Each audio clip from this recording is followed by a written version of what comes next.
Hello, book lovers. This is the Blue-Eyed Black Devil, and I'm here to give a partial recap and review of the book Marked for Life. Now, in this particular read, I will not be giving commentary or asking questions, telling how I felt or what I thought. This is strictly going to be based on my compilation of notes I have. Okay. Marked for Life by Emily Klepp. This book is 381 pages long. About the author. Emily Klepp is an international best-selling Nordic crime author. She lives in Sweden with her husband and 2 children. Now, heads up, I've never read anything before by this author. In fact, I'd never even heard of this author until this book showed up in my search. I read the annotation, decided to give it a try, and thus far, I'm glad I did. The story takes place in Sweden. Okay, so now let's get on with the telling of the story. Once again, Marked for Life by Emily Klepp. Upon returning home from a walk, Kirsten Ulan finds her husband lying dead on the living room floor. The 911 dispatcher's clock shows that the call came in at 1942. The victim, Hans Ulan, was in charge of asylum seekers at the immigration border. At the time of his death, he was described as having a powerful jaw, graying beard stubble, weather-beaten skin, and graying temples. Despite often being in the media, archive footage didn't depict the man lying before the detectives. Hans' wife, Kirsten, was described as being a very heavyset woman who's long overdue for a trip to the hairdresser. Okay. Jana Berzelius is how it's pronounced. Jana Berzelius. She's the DA, and she's described by her peers as being brilliant and beautiful, but she was also, or they felt like she was stiff, aloof, and just a little too formal for them. After winning a big case, however, Jana's supervisor contacts her and informs her that she is to be working on the Ulan case as well. So now Jana and her colleagues are going over the evidence they have as of now. Hold on, I got to skip down past some of this stuff because they are questions. Okay. Now, in chapter 1, we learned that Hans was shot twice, but now we know, after reviewing the evidence, that it was the second shot that actually killed him. Kirsten is being formally questioned by Detective Henrik. She tells him that Hans was a very hard worker and had recently been promoted. Kirsten was reluctant to say anything about her husband's work, but eventually she admits that there were improper behaviors taking place, such as shady bookkeeping, assaults, thefts, etc., etc. When asked why didn't they have children, Kirsten replied, they wanted to, but time ran out when Hans was killed. Hold on. When confronted with letters found in a closet in her home, Kirsten, I think is how you say it, Kirsten, vehemently denies being aware of them. Kirsten tells Detective Henrik that he should speak with Hans' secretary of 20 years, Lena, because she felt meaning Lena, could tell Detective Henrik more about the inner workings on the job. But both Detective Henrik and DA Berzelius highly suspect Kirsten knows more than she's letting on about her husband's life leading up to his death. So the 7-year-old girl and others have been smuggled into Sweden, only for the adults to get killed and the children were being forced to watch. Yana, remember, this is D.A. Berzelius. So Yana wakes up from a recurring vexing dream. She's had this dream all her life. Before she goes to work, though, she gets up and she eats a bowl of muesli. Muesli is a cold cereal. I guess is native to that area of the world. Detective Henrik and his partner Mia meet with Hans' secretary Lena, where they find that Lena's and Kirsten's versions of Hans' work ethic differed greatly. Police officers Gabrielle and Anna are knocking on doors to further investigate, but Anna is nowhere to be seen. Gabrielle, was waiting on Anna when he notices his blood sugar was too low. He rang a doorbell at another house, but still no answer. He spots a security camera just as he is getting ready to pass out cold.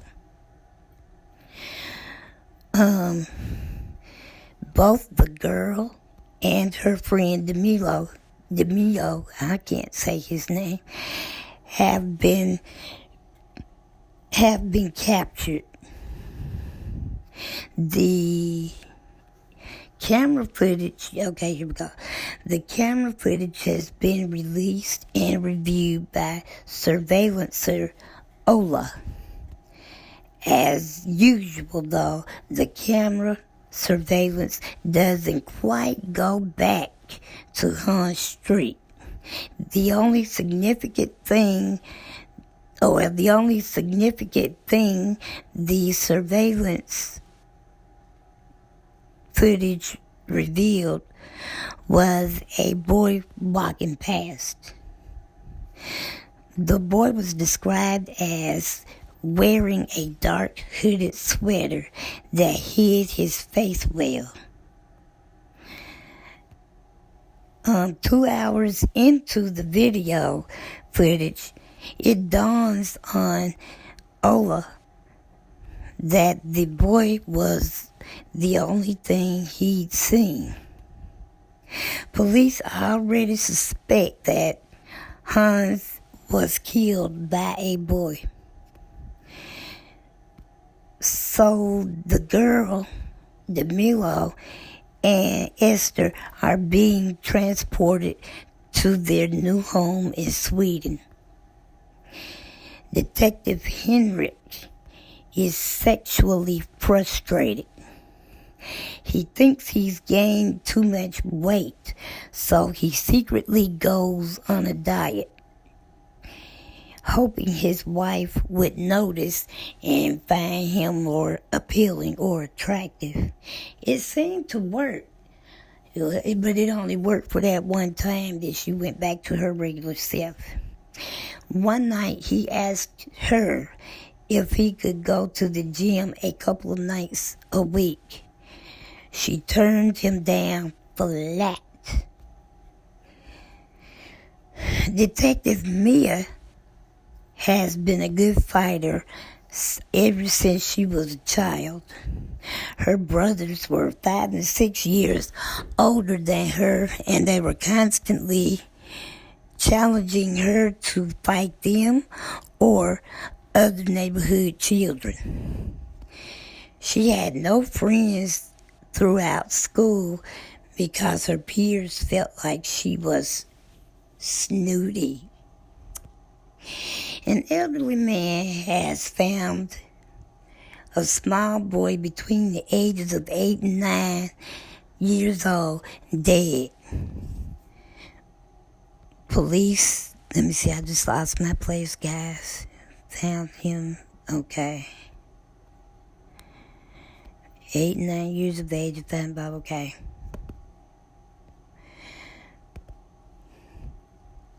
Police suspects the boy was somehow linked to Hans' death. What is that? Okay, let's get rid of that. Please excuse me, because this video is going to be raw. I just don't have the patience to sit here and edit it again. So, anyway, yeah. They suspect the boy's death was somehow linked with Hans' death. Okay. The girl has now been branded and given a new name. Keir, spelled K-E-R. From that point on, she is allowed, all she's allowed to do is fight. The man with the scar, the girl's captive, continuously urges her to go for the eyes, throat, and crotch. Kirsten finds out police have spoken with Hans' half-brother Lars, or as he prefers to be called, Laza, and she was none too pleased. But Laza tells Detective Henrik that Hans cut him off financially about a year prior to his death. Eventually, Kirsten admits Hans cut Laza off because of his gambling habit. This wasn't news to the police. Hans even tried to set up a trust for his nephew Simon, but Simon was a minor, which still ultimately gave Laza control over the trust fund until Laza ends up gambling all of the money away. Then Kirsten learns that their, meaning her and Hans' financial records would be investigated, rather. Wow. Detective Henrik tells Kirsten that she is the only suspect they have. So Kirsten insisted, still with this knowledge, she insisted she didn't know the deceased boy. Detective Henrik goes to the bank to review the Ulan's financial records. He sees that 40,000 US dollars and I guess 40,000 kroner would be the equivalent of $40,000 in the US. So he sees that $40,000 has been withdrawn monthly for the past 10 months. The shocks keep coming, though, when he finds out that it wasn't Hans withdrawing the money, it was his wife, Kirsten. Hendrik confronts Kirsten with what he knows, what he found out at the bank. At first, she denied doing it, but he rather called her bluff. Kirsten realizes that she must finally come clean and tells him what's going on. She says that she's been getting letters threatening to leak embarrassing information to the papers about them, meaning Kirsten and Hans, if the Ulans didn't pay $40,000 over time. Then the ugliness of Hans is revealed. Kirsten tells Henrik that Hans both verbally and physically insults and assaults her throughout their marriage. Slowly, she reveals to him that Hans begins forcing himself on other women and girls. Henrik tells Kirsten that the threatening letters have her fingerprints on them. Hans R's the women and girls in exchange for permanent residence that never comes to be. Part of the reason Hans tortures Kirsten is because he knew she couldn't have children.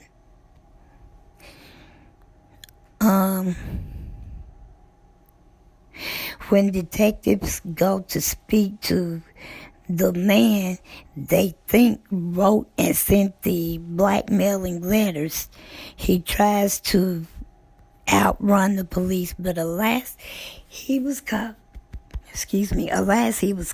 and arrested. The girl, Kier, is being trained. She's being trained like a prized fighter, although we don't know why. Eyes, throat, crotch is being drilled into her over and over. Now Berzelius and the detectives are going to view the deceased boy's autopsy report. When they stepped off the elevator into a dimly lit hall, and then a light flickered out. The medical examiner walks them through each of the many bruises the boy has. At some point during the autopsy review, the subject of drugs came up. When the ME turns the boy's head to reveal the branding, it was all Yana Berzelius could do to keep from passing out cold. Okay, guys, that's a rough run shot of the first installment of this trilogy. Hopefully, I will have the second part of this installment up by Wednesday of next week. Please don't forget to go down and tell me which video you prefer. Do you like this one where I just stuck to my notes as best I could? Or did you like the first one I posted earlier tonight, the one that I said was like chatty style, where I did some interjections and gave some commentary as to what I felt was going on. Like I said at the beginning, this is the first time I've ever read anything by her, but it probably won't be my last. This book was out the gate up and running, and I like that. You already are trying to figure out, all of these dark corners and things appearing to lurk in shadows and stuff. I love every bit of it. But anyway, you all do me a favor. Visitors, feel free to join the channel. Subscribers, let's make the visitors feel welcome. And to each and every one of you, please like, share, comment, respectfully. My gosh, this book is all in my head. Comment respectfully, not suspectfully. And hit that notification bell so you will be notified of every time I post a video. If you haven't already, please subscribe if I failed to mention that earlier. And what else do I need you all to know? Don't forget to check my Facebook page out at blueeyedblackdevil on Facebook. So you can find me on YouTube and Facebook. I look forward to getting into the discussions with you all. And tell me what you all think of this book thus far. Would you rather I just wait and do a real long critique, or I think I kind of like it better this way, where I can just break it down and get it done in under an hour. All right, guys, that's it. Now, until we read again, may God find you in good peace. God bless and good night. Talk to you, like I said, later on this next week. Bye-bye for now.